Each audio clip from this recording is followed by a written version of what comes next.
Welcome back to my channel, guys. Nextinfood. I am your diva chef, Simone Walker Barrett.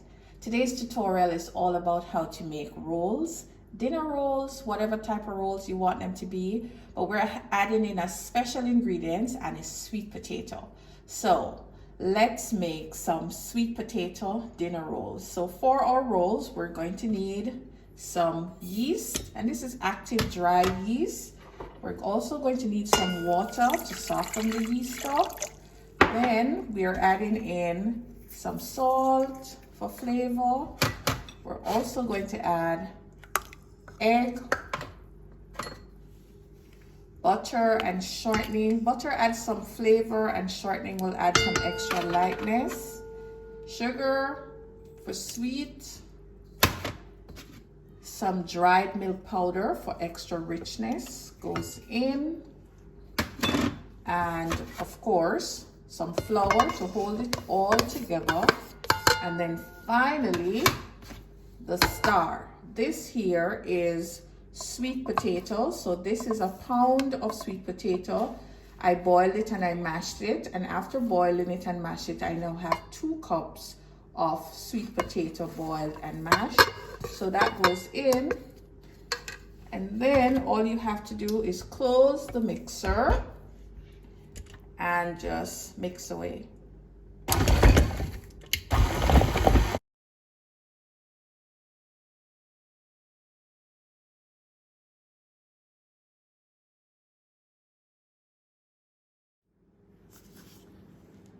So now, guys, you want to dust a board with some extra flour, like about just a little bit, like about 1/4 cup, and we're gonna put our dough out on the floured surface just like this.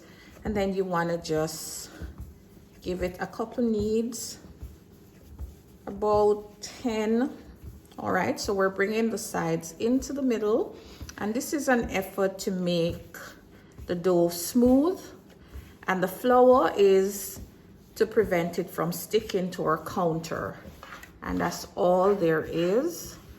So you want to round it into a ball, and then we're going to leave it here for 40 minutes to an hour to ferment until this double in size. So I'll see you back in 40 minutes. So you want to just cover it. I'm just going to cover it with my bowl, just like that. So guys, our dough has been fermenting for 40 minutes. It's time for the big reveal. So let's see what it looks like. And look at that. It has doubled in size. So now it's time for us to punch it down. We're just getting rid of some of that carbon dioxide gas, that air. So it's a little bit sticky. Don't worry if it's a little sticky. Just dust it with a little flour. All right, and so I'm going to divide my dough into 2 pieces. I'm going to use half of it to make a loaf of bread, and I'm using half to make some clover rolls. So let's start with the rolls first. So for our clover rolls, we're going to need 18 tiny balls. So just divide it. All right,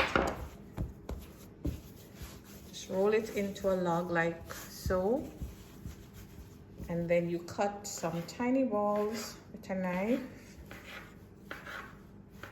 So to make a clover roll, you need 3 little dough balls into a muffin pan, and then when it proves it sticks together and form the shape of a clover leaves. So that's why it is called clover rolls. All right, and that only relates to the shape. So here we go. Now it's time for us to shape in 2 little dough balls. So guys, it's time for us to shape our dough balls and put them in our muffin pan, just like this. So you're just gonna shape them into little circles and put them in the muffin pan.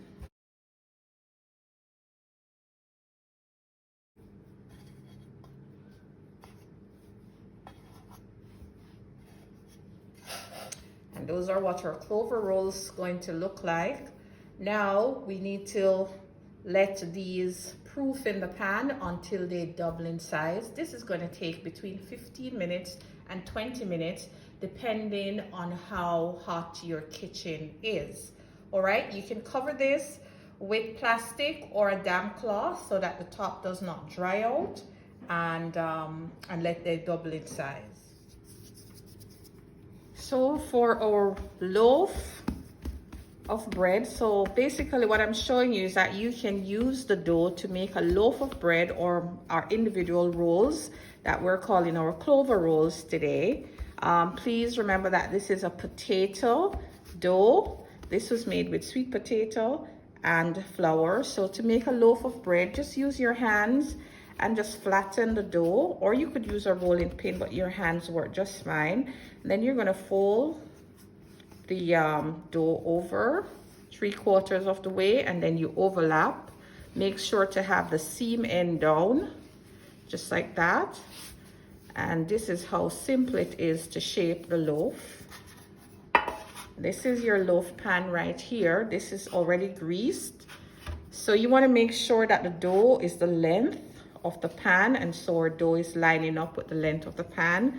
With the seam side down, you're going to put it into your pan and just tuck the ends in.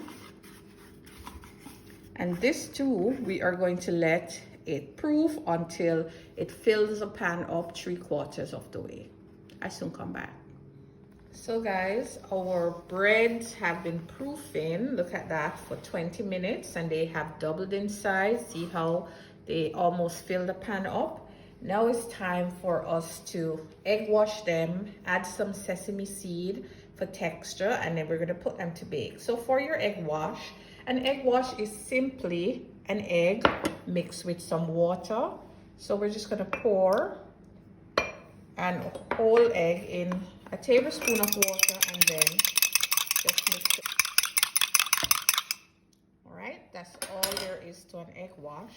Then with a pastry brush, you're just going to dip and shake and wash your bread.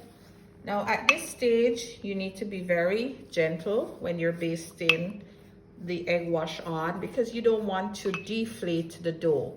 Proofing is a continuation of fermentation. So all of that air that causes the bread to rise and give it a shape, you have to be careful not to base it too hard to deflate it at this moment. So be very gentle, and you want to give it an even layer of egg wash. Egg wash gives the finished bread a nice sheen. If you don't want to use the egg wash, that's fine. It's just that it won't be as brown on top if you don't. So we're going to just baste and baste. Baste some more. So this is going to be baking at 375 degrees Fahrenheit for about 12 minutes. Okay, so now I'm going to add some sesame seed. I have a combination of black and white sesame seed. The sesame seed add a beautiful sesame aroma and of course texture. So you just want to sprinkle it on. Just like so. And we're going to put these in our oven.